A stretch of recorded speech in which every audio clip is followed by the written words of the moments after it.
Les enquêteurs ont relevé le paiement de primes aux agents du ministère sur les fonds Covid ou de la caisse d'avance aide et secours, d'autres effectués au profit de tiers frauduleusement rattachés à des structures, à leur insu et avec limitation de leur signature, et la mention de fausses références de carte nationale d'identité ou encore de prêts octroyés à des tiers non remboursés. Le DAGE a déclaré avoir toujours agi avec l'aval écrit, parfois verbal du ministre Salimata Diop pour effectuer les décaissements.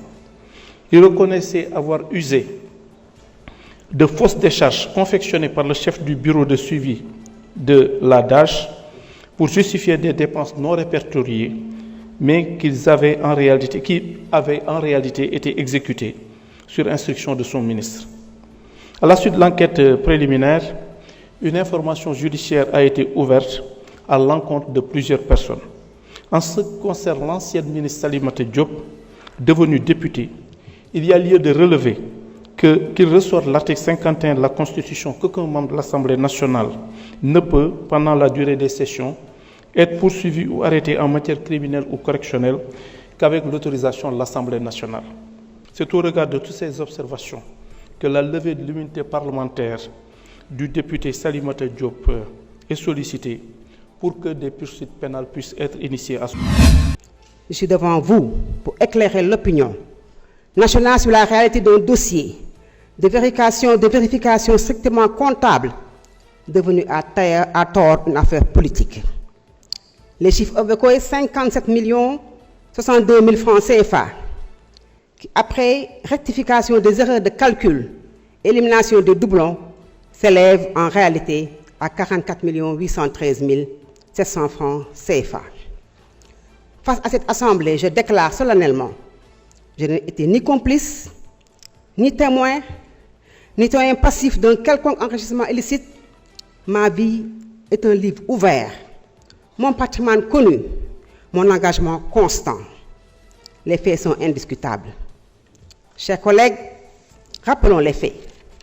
En ma qualité de ministre, et conformément aux orientations du Conseil des ministres du 2 avril 2020, j'ai défini une stratégie humanitaire urgente pour les enfants en situation de rue, mis en place un comité d'experts pour garantir la transparence des dépenses, veiller scrupuleusement à l'application des directives présidentielles. Le résultat, 5 089 enfants retirés de la rue, protégés, nourris et rendus à leur chaleur de leur famille. Je suis devant vous, une élue de la République, fière de son intégrité. Je fais confiance en notre justice et à sa capacité de faire triompher la vérité.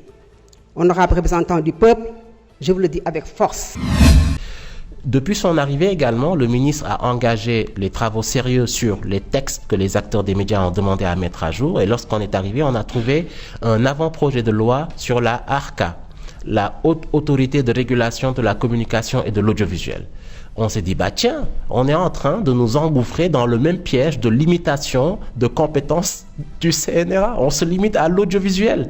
Que faisons-nous des médias en ligne? Que faisons-nous de la presse audiovisuelle sur Internet? Que faisons-nous de la presse écrite? Que faisons-nous si demain, il y a des médias alternatifs nouveaux qui vont se créer? Et donc, de ce point de vue, il y a eu des travaux. D'abord, il y a eu la conférence du REFRAM, qui a été suivie par une séance de travail avec les régulateurs francophones, avec l'ARCOM, le régulateur de Côte d'Ivoire, du Mali et du Maroc, une analyse comparative des données, donc un benchmarking sérieux. Et aujourd'hui, le comité technique, je vais parler rapidement de l'article 2, a mis une définition pour peut-être mettre de côté l'ARCA, qui n'est plus une limitation à l'audiovisuel, mais c'est une autorité de régulation des médias et de la publicité. Médias avec grand M et avec grand S à la fin. Ça veut dire toutes sortes de médias. Et aussi la publicité, toutes sortes d'informations qui est monnayée et diffusée sur une plateforme.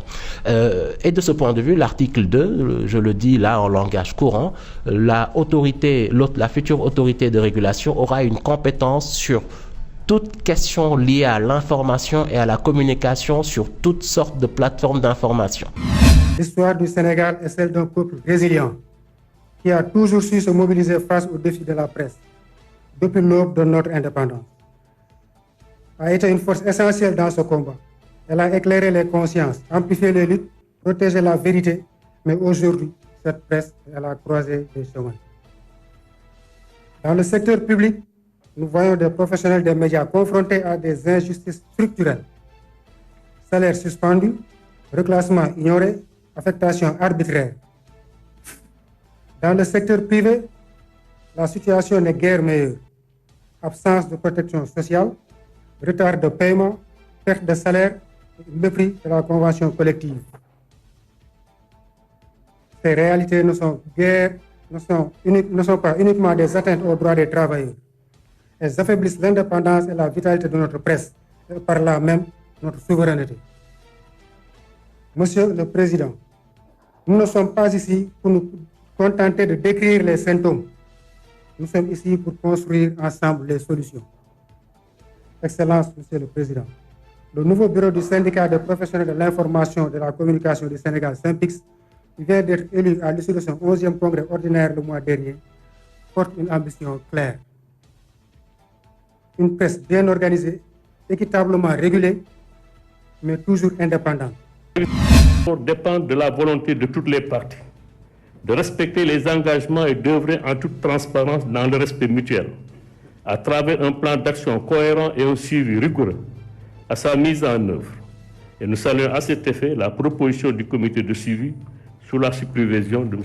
le Premier ministre. Les négociations sur la plateforme et sur les points de revendication sectorielle se sont terminées avec une note d'espoir quant au respect des engagements des différentes parties. Ces revendications sont contenues dans les cahiers de revendication, mais également dans le document de pacte. Et nous vous remettons que nous allons vous remettre tout à l'heure. Permettant à cet instant, Monsieur le Président de la République, de féliciter très sincèrement le ministre du Travail et des relations avec les institutions et l'ensemble de son département pour le travail accompli et pour son engagement personnel qui nous a permis d'aboutir à ces résultats. J'associe à ces remerciements le ministre de la Fonction publique et l'ensemble des ministres sectoriels qui sont engagés, l'ensemble des ministres sectoriels qui sont engagés également en vue d'aboutir à des conclusions alternatives.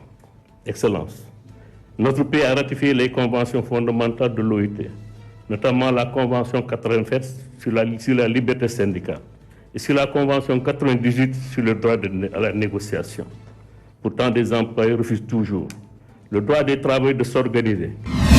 Le ministre chargé du Travail à réunir sans délai les partenaires sociaux pour élaborer de façon inclusive et à soumettre au Premier ministre un plan de mise en œuvre des engagements du nouveau pacte.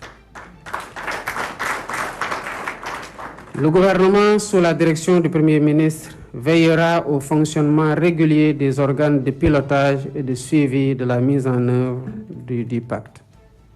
De manière claire et sans équivoque, j'engage le gouvernement au respect strict des accords et engagements pris dans le cadre de ce nouveau pacte. Mesdames, Messieurs, nous savons que l'un des défis majeurs de notre pays reste l'emploi des jeunes, une priorité nationale. Face à cet impératif, le gouvernement déploie des politiques cohérentes et adaptées, en particulier l'élaboration de la nouvelle politique d'emploi et la révision de la Convention nationale État employeur. Nous devons construire une passerelle solide entre la formation et le marché de l'emploi. Former pour insérer, former pour entreprendre, former pour innover. Nous veillerons également à moderniser davantage la formation technique et professionnelle, à soutenir les filières d'avenir et à renforcer l'implication du secteur privé dans la définition des curricula et des opportunités de stage et d'apprentissage. Nous n'avons pas jusqu'à présent, au moment où je vous parle, reçu les conclusions de cet audit-là.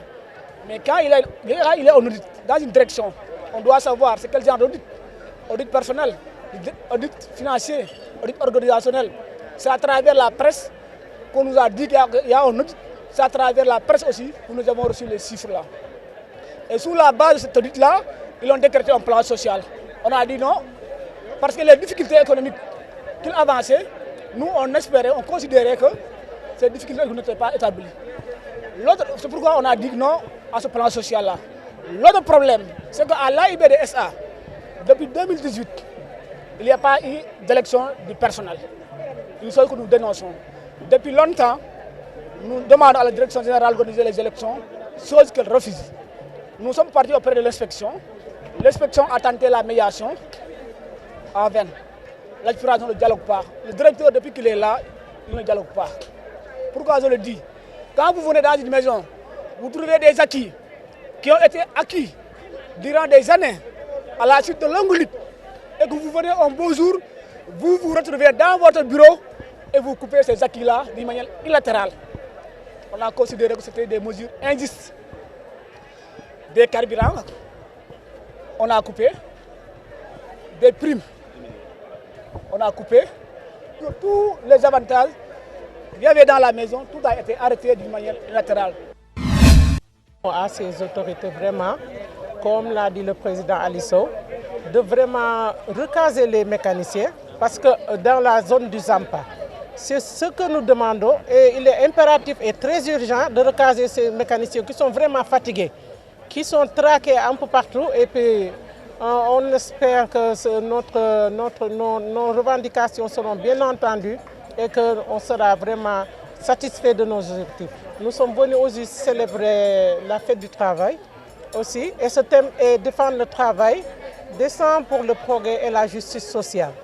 De ce fait, il est inclus dedans que les droits des travailleurs et surtout les artisans et en général les mécaniciens qui sont là avec toujours pour le développement du Sénégal à travers le dépannage gratuit et qui sont là aussi, qui font du social à travers Popenguine, Tivaouane et j'en passe, des cités religieuses, sans rien demander en contrepartie. On devait nous dire que le développement social et inclusif pour le développement des artisans doit être effectif. Nous demandons à son Excellence et à son Premier ministre, à travers notre président Ali Sow, de nous vraiment encadrer et que cette zone de recasement nommée le Zampa, la Zampa du moins, doit être restituée aux artisans de l'automobile, surtout les mécaniciens que nous